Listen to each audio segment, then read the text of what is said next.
Hello, my name is Elaine Proulx, and I am a health and well-being coach, and I help overwhelmed, purpose-driven women who are just overwhelmed by their desire to make a difference in the world, but have given and given and given for so long that they have nothing left. And so I help them make sure that they're nourishing their own body, mind, and soul so that they can continue to serve in the way that they're called to for many years to come.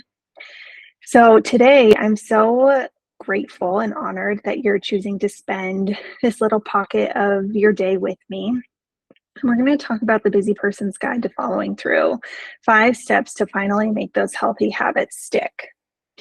So, I'm going to start with a little bit of my story. Then, I'm going to frame our conversation, talk about what is health and what is well being, and how are they different and how are they the same.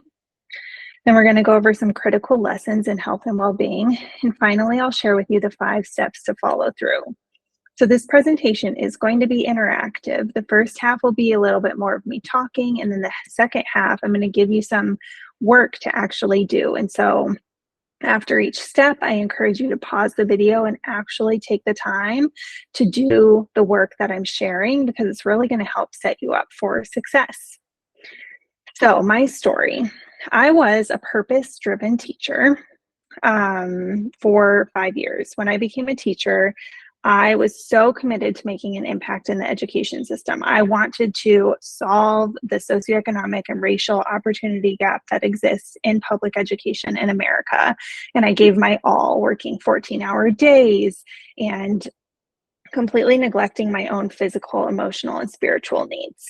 So my first wake-up call came 4 years later, after I had started teaching, when I found myself sobbing in front of a group of strangers. I was in this class that was about finding your gift that you're meant to share with the world, and I was empty. I had nothing left to give, and I felt guilty that I didn't have anything left to give the world, because I had always been this impact-driven person who wanted to make a difference and serve people. I realized the importance of this now moment, and that life is so much bigger than I had been experiencing. Yes, I was passionate about education and making a difference in the world, but I wasn't experiencing all the beauty that life has to offer, of nature, of connection and community and fun and vitality.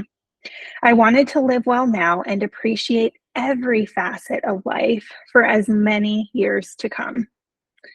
Shortly after that moment in that classroom, just a few months later, I received a second wake-up call when my dad was diagnosed with cancer.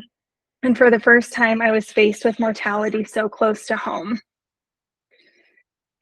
The second thing I realized in that moment was that health doesn't just happen to us. It's an accumulation of decades of small decisions. And I recognized that I was on a path that I didn't want to be on. I was incredibly isolated. I wasn't eating well or exercising. I wasn't managing my stress, and I was having stress dreams every single night, which was affecting my sleep. And I needed to change my health habits then so I could live well, not only now, but for decades into the future. And as I embarked on my healing journey, on this wellness journey, I realized that I wanted to help other people do the same. So I got my health coach certification from Duke Integrative Health in 2022, and I'm completing a master's degree in the spring of 2024 in integrative health studies, looking at how the biomedical system and alternative healing modalities work together, and specifically me working with alternative healing modalities like food. Did you know that can heal you? Like exercise, like meditation, like your sleep. All of these areas that can help heal your body, mind, and soul. So, what is a health coach? A health coach doesn't diagnose, it doesn't prescribe. I'm not going to tell you what to do. I'm going to help you figure out how to do it. So I'm a partner in behavior change. I help you tap into your motivations and your goals, and then get into action so you can start to make changes to your lifestyle that will ultimately lead to a transformation in your life. When we work together, we modify and adjust as you go. You get feedback when you put things into action. You figure out what works and what doesn't, and then we adjust accordingly. And finally, I provide accountability and support for you on your journey. So, framing the conversation, health is an objective measure. Traditionally, over the past hundreds of years in the Western world, health is considered, health was considered just an absence of disease, not being sick. But now we look at it more holistically. Health is a state of complete physical, mental, and social well being. So, then what does that mean? What is well being? How do we be well? Well, well being is a perception of your life going well. So it's good health, it's also positive relationships, access to basic resources, and well being is a more subjective measure. And we use this wheel of health to help us conceptualize or visualize what are all the areas of our life that can contribute to our well being. And it's really so many areas of your life. It's really kind of every single part of your life that can contribute to your well being. So in the middle, there's mindful awareness. Nothing will happen in your life, no changes will be made until you are aware that there needs to be a change. So mindful awareness is at the center of it all. And then around that are 6 other pillars of your health and well-being. So your physical environment.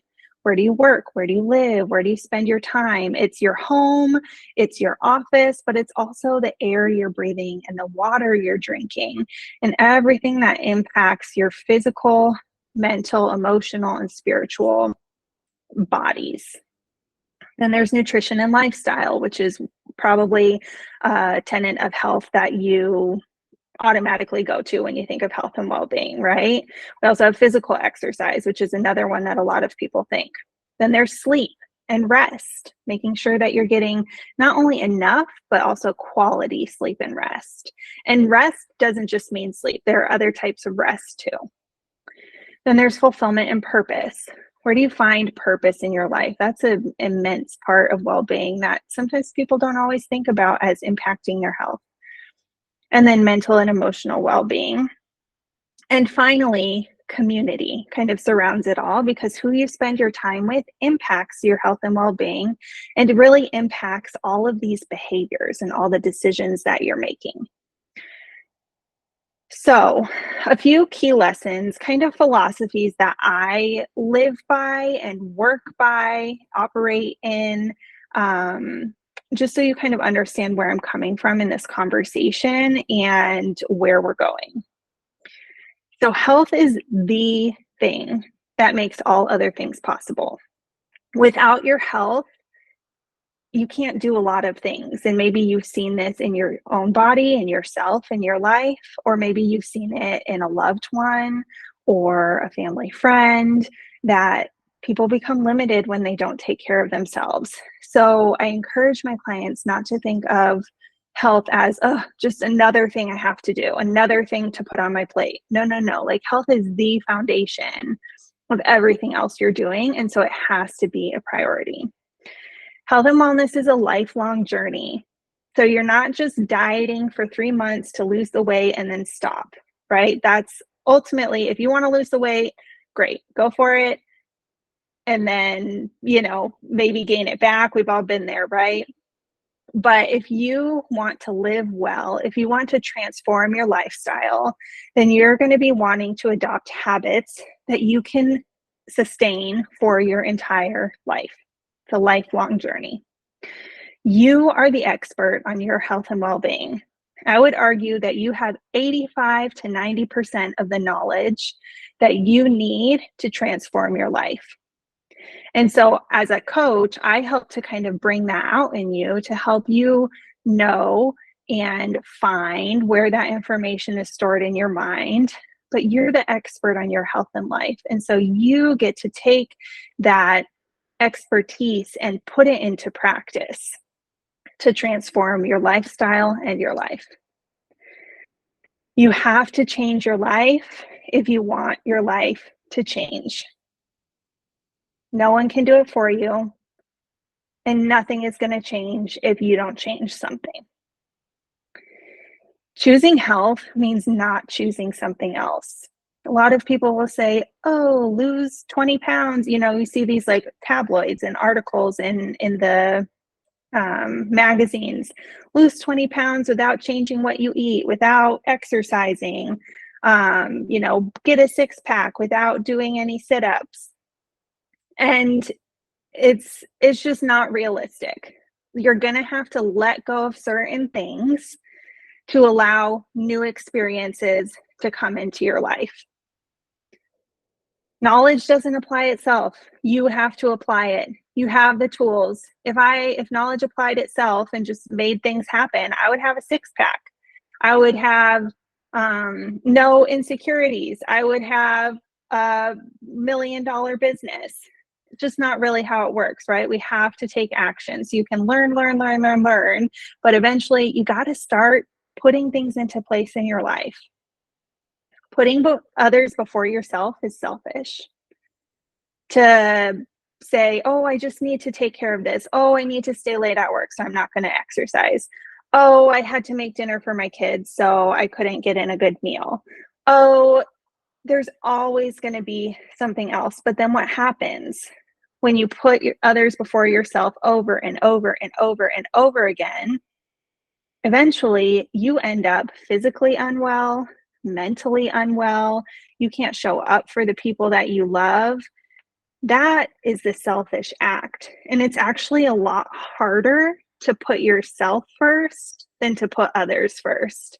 It's harder to show up and do the work to take care of yourself than it is to just say, oh, I'm just going to take care of everyone else. I don't need that.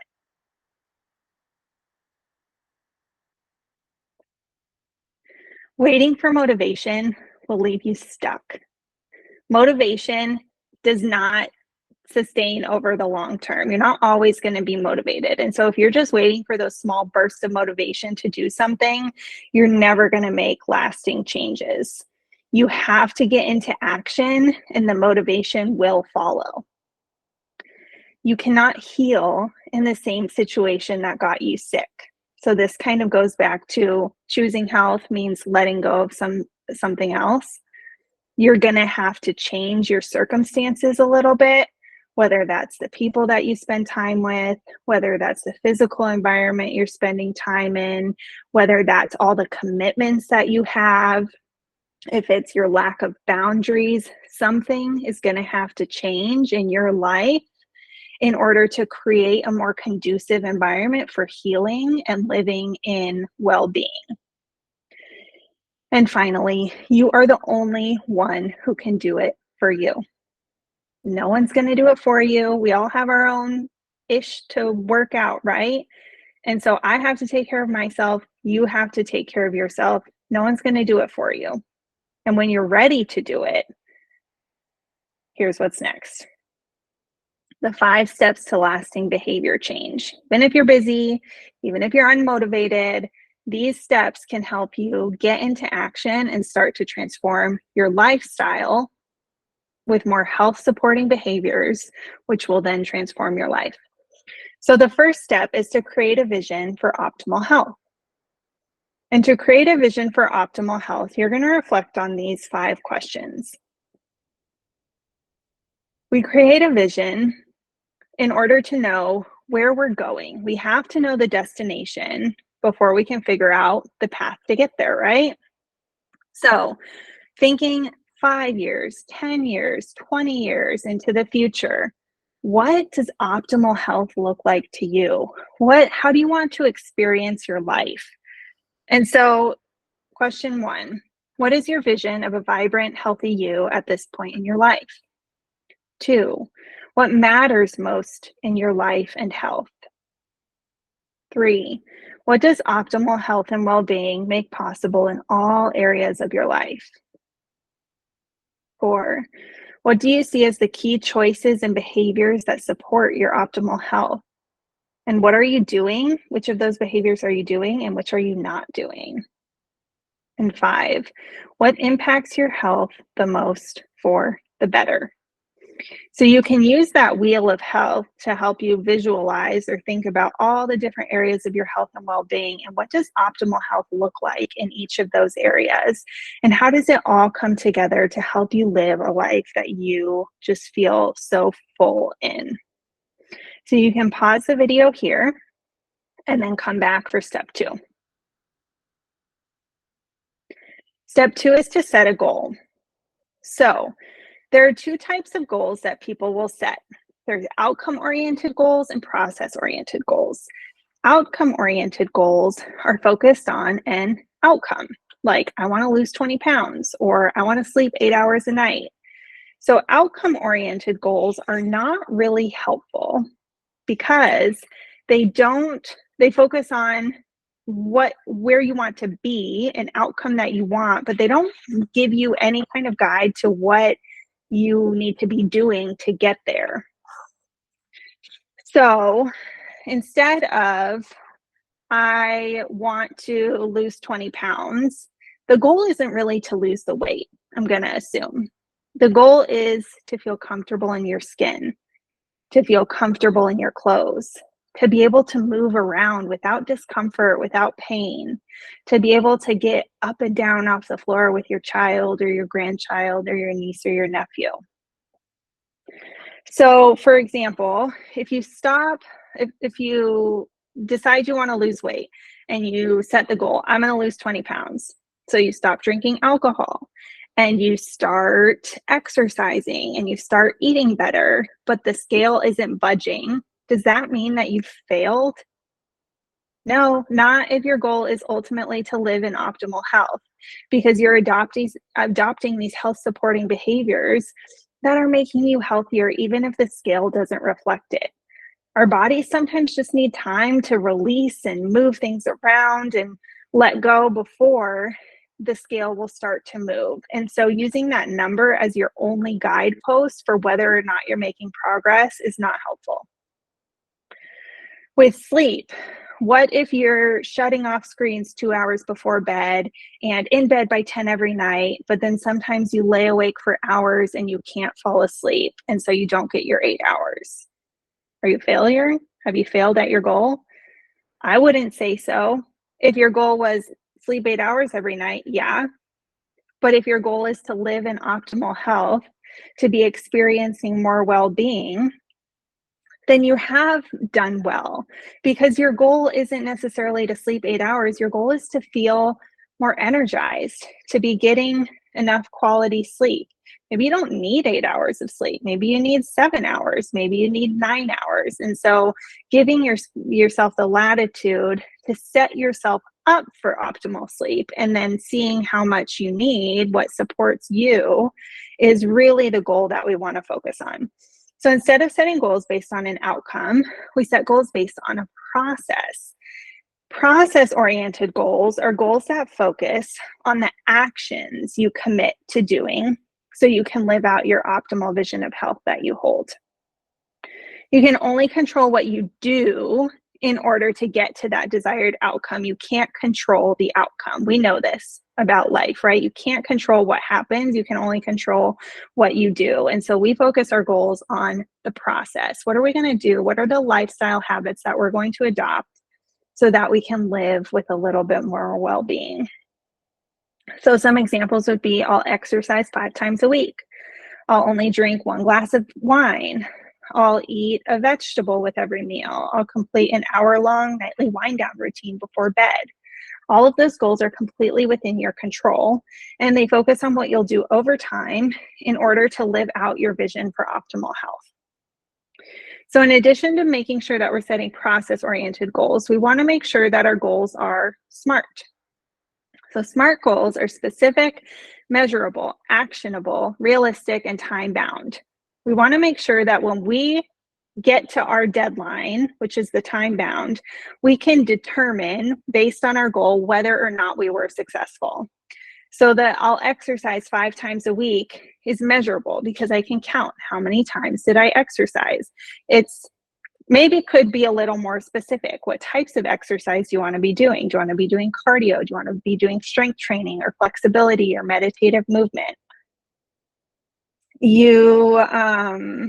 And it may be realistic or it may be unrealistic. So you really have to figure out what is going to work for you in your life and your circumstances, and then set that kind of goal and go from there.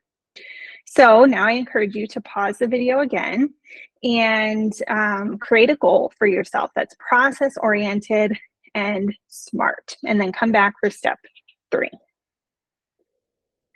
So step 3 is to break the goal down into action steps. We want to make things as small as possible, because when we make things big and ambiguous, it makes it a lot harder. There's so much mental work that goes into getting us into action.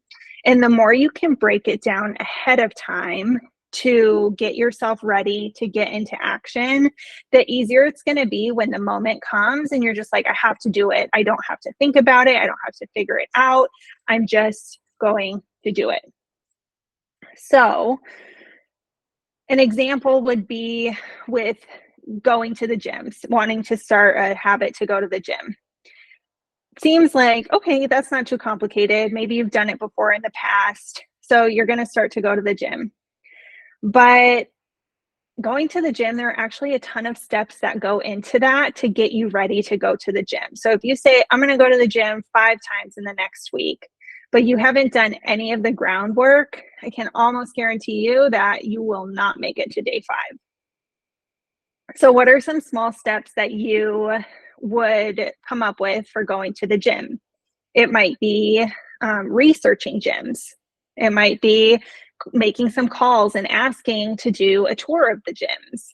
It could be then signing up for a gym membership, looking at the class schedule, figuring out what kinds of classes you want to take and what times they're at. Maybe you have to figure out the parking situation. Has anyone ever been inhibited or not gone somewhere because the parking situation was just too stressful, or you didn't even know what it was going to be like? I certainly have. It could be putting it on your calendar is another step. Packing your gym bag the night before, making you have the right shoes, making sure you have the right clothes, all of these things, making sure you have a snack. Like, there are so many things that go into going to the gym. And so if you break all that down beforehand, you don't have to do any of the mental work when it's time to go to the gym, because really it's the mental gymnastics of it all that really makes actually doing these things harder. Right? Should I, shouldn't I? Well, I have to do this and I have to do this and I have to get this ready. Well, maybe it's just not worth it. It's going to take too much.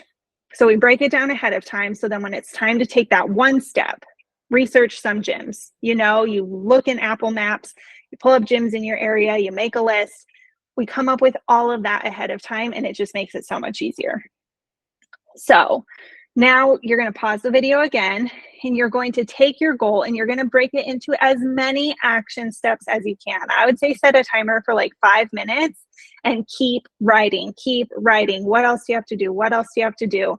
If you run out of ideas, look at the action steps that you've created and break them down some more. Make the steps as small as possible, because when we make them small, it's a lot easier to just do a small little thing, check it off, get that satisfaction, that small win, and then go on to the next thing and go on to the next thing. That's what's going to build your momentum.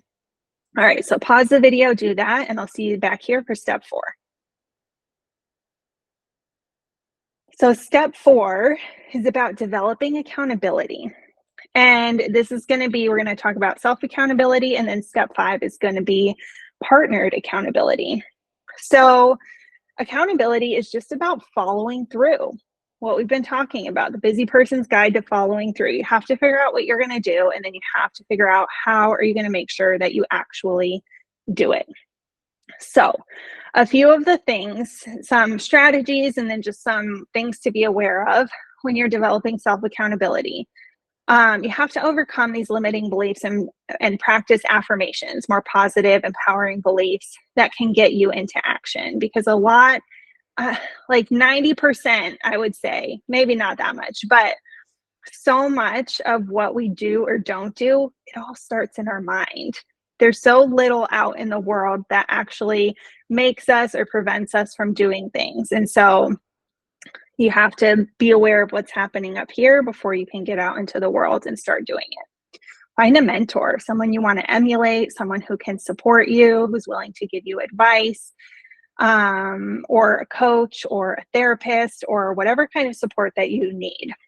Choose activities that support your well-being. So again, what worked for someone else may not work for you. You don't have to do what everyone else is saying, what everyone else is telling you to do. Do what you know is going to work for you. Create routines that make it impossible to not do what you said you were going to do.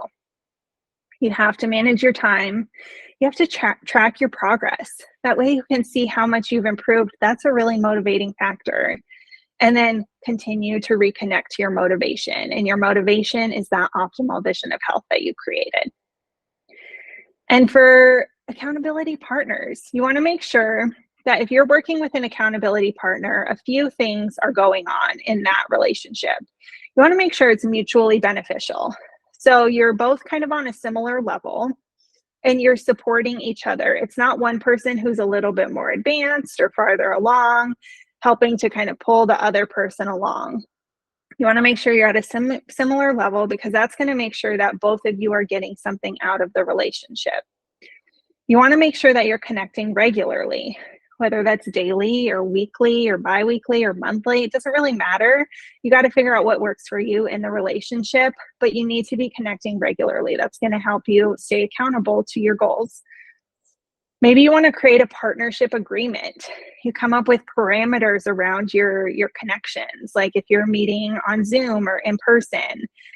Put time limits on how much each person gets to talk so that you both get an equal amount of airtime.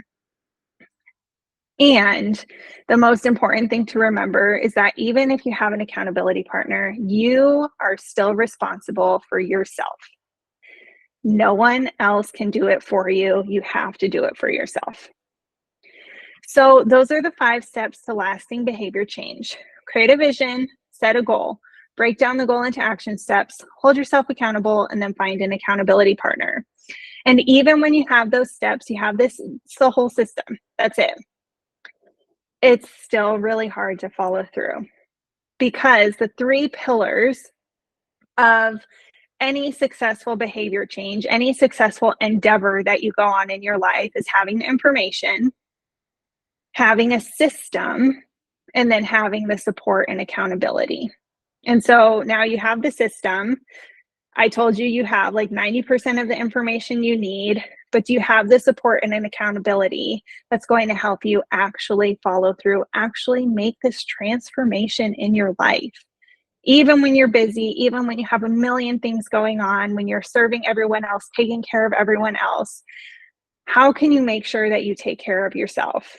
And so I would love to be that support for you.